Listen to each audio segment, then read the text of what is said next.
எத்தனையோ உயிர்களை பலிவாங்கி 2024 நார் நாராக கிழித்து போட்ட கோர சம்பவங்களின் தடத்தை விவரிக்கிறது நாம் பார்க்கவிருக்கும் இந்த செய்தி தொகுப்பு. ஒவ்வொரு ஆண்டிலும் இயற்கை பேரிடர்களும் செயற்கை போர்களும் உலகத்தின் பல பகுதிகளை கிழித்தெறிந்து உலகின் அழிவிற்கு வழிவகுக்கிறது. ஆபத்து இயற்கையோ செயற்கையோ, அழிவென்பது மனித இனத்திற்கும் பிற வாயில்லா ஜீவனிற்கும் தான். 2024 ஆண்டில் காலடி எடுத்து வைத்த முதல் நாளிலேயே தனது கடும் கோபத்தை காட்டியது இயற்கை. ஜப்பானில் நோட்டோ தீபகற்பத்தில் ஜனவரி 1, 2024 ஏற்பட்ட பூகம்பமானது சுமார் 250 பேர்களை கொன்று ஆயிரக்கணக்கானோரை காயமடைய செய்து இயற்கை பேரிடருக்கு பிள்ளையார் சுழி போட்டது. மார்ச், ஏப்ரல் மாதங்களில் ஆப்கானிஸ்தான் மற்றும் பாகிஸ்தானில் பெய்த கனமழை மற்றும் திடீர் வெள்ளத்தால் 1000 பேர் கொல்லப்பட்டனர்.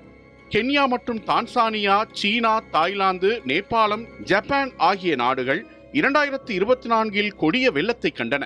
உலகின் மிகப்பெரிய பாலைவனம் மற்றும் அதிக வெப்பமுள்ள பகுதியான சஹாரா பாலைவனத்தில் 50 ஆண்டுகளில் முதல் முறையாக 2024 வெள்ளம் ஏற்பட்டது. காலநிலை மாற்றத்தை கண்கூடாக காட்டிய சஹாரா பாலைவனம் உலகம் அழிவை நோக்கி நகர்வதை உலகிற்கே எடுத்துரைத்தது. ஆஸ்திரேலியா அருகேயுள்ள பப்புவா நியூ கினியா நாட்டில் மே 24 அன்று ஏற்பட்ட பெரிய நிலச்சரிவில் 2000க்கும் மேற்பட்டோர் பூமிக்கு அடியில் புதைந்திருக்கலாம் என அஞ்சப்பட்டது. கடவுளின் தேசம் என்று அழைக்கப்படும் கேரளாவில் நடைபெற்ற துயரச் சம்பவம் இந்தியா முழுவதும் அதிர்வலையை ஏற்படுத்தியது. உறங்கும் போது 230க்கும் மேற்பட்ட உயிர்களை பலிவாங்கிய வயநாடு நிலச்சரிவின் காணொலி காட்சிகள் உயிரையே உறைய வைத்தது. தமிழகத்தை தாக்கிய பெஞ்சல் புயல் திருவண்ணாமலையையே திருப்பி போட்டது. குழந்தைகள் உள்ளிட்ட 7 பேர் இறந்த இந்த சம்பவம் தமிழகத்தையே சோகத்திற்குள்ளாக்கியது. டார்ஜிலிங் மாவட்டம் பனிஷ் தேவா பகுதியில் நின்று கொண்டிருந்த கஞ்சன்ஜங்கா பயணிகள் ரயில் மீது சரக்கு ரயில் மோதி விபத்துக்குள்ளானது.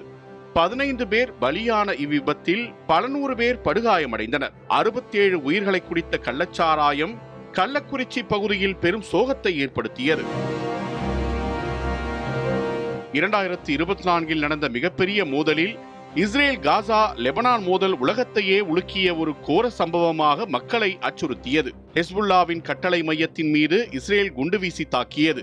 அதே நேரத்தில் காசாவில் அதிர்ச்சியூட்டும் மனிதாபிமான பேரழிவுகளும் நடந்தன.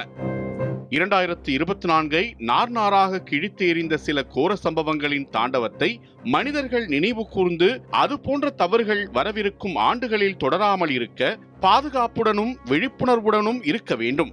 நியூஸ் 7 தமிழ் செய்திகளுக்காக மயூரி தர்ஷினி காந்தி.